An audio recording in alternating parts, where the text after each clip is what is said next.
How breathing works. We take a breath every few seconds. Our life depends on inhaling oxygen. We never think about how we breathe. It just seems to happen automatically. How can something that seems so simple be the key to keep us alive? Breathing starts with the environment around us. The air we breathe in or expire, a mixture of gases including nitrogen, carbon dioxide, and oxygen, which is the most important for our survival. It enters in our body through the nose and mouth, moves down in the pharynx, trachea, and bronchial tube, and automatically reaches the lungs. This allows our pressure to move oxygen into the blood. The diaphragm interpulses muscles, our pumping system, that facilitate the air exchange. How you breathe affects your energy levels, especially when you are under physical or emotional stress. Think about your last difficult task you had. It's frankly that as you become more nervous, the temperature in your body increases and you breathe quickly, speed up. Your breath, the less of oxygen reaches our brain and harder. It is to focus. What's our response to physical stress, like a fast game of the field hockey after school? As we exert pressure on our body, the muscles require a great deal of energy, and man addition oxygen, so draw in more air and oxygen to the body, and regulate body temperature by allowing it to cool down naturally. These are only the times our breathing are affected and altered. Think about your last time you got angry and emotional. Anger creates a metabolic reaction in your body, which stress out and heats up our internal temperature. Have you ever steered anyone who is that lost their cool, or ultimately if for breathing under stress overlap your rate of time?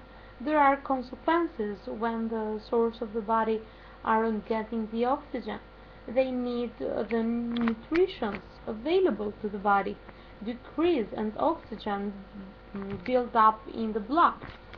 It is thought that oxygen poor environment can increase cancer cells. The good news is that we can control our breath much more than we realize. This means that we can increase both the quality and the quantity of the breath. The science of breathing has been around us for thousands of years, from ancient Yogism in India to the respiratory therapists working with patients today. Both will tell you that there are specific techniques that will help you improve your breathing. Breathing is all about moving the air from a higher pressure to a low pressure environment. More air means more oxygen, and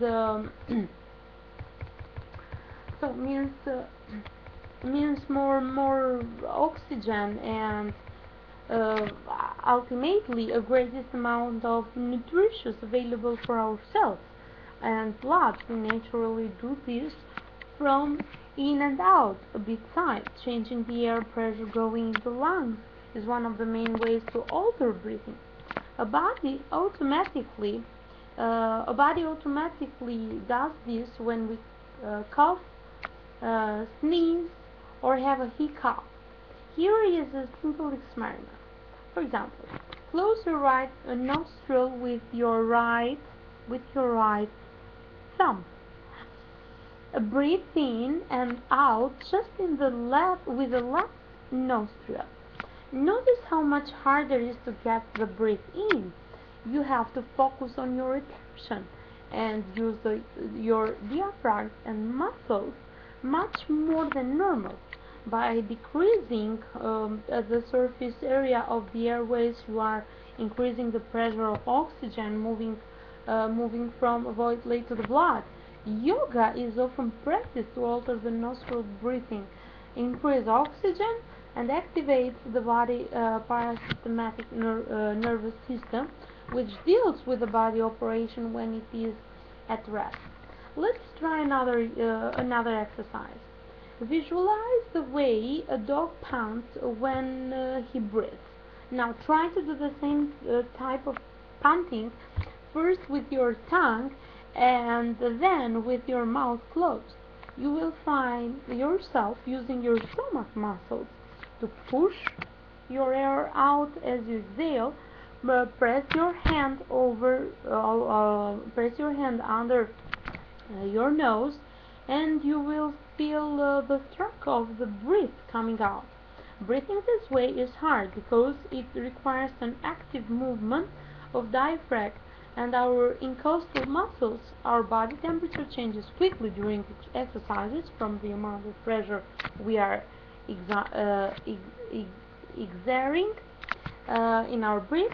It's no surprise that we find dogs breathing this way to cool down in a hot day. When we sleep at night, the medulla center of the brain makes sure that we keep breathing. Lucky for us, we don't have to think about it. During the day, our breath is much more vulnerable, especially under stressful or difficult situations. That's why it's helpful to pay attention to your breathing. If you can monitor or change your breath, you can improve the quality and quantity of the oxygen that enters in your body. This lowers stress, increases energy, and strengthens our immune system. So the next time someone tells you to relax and take a deep breath, you know exactly why.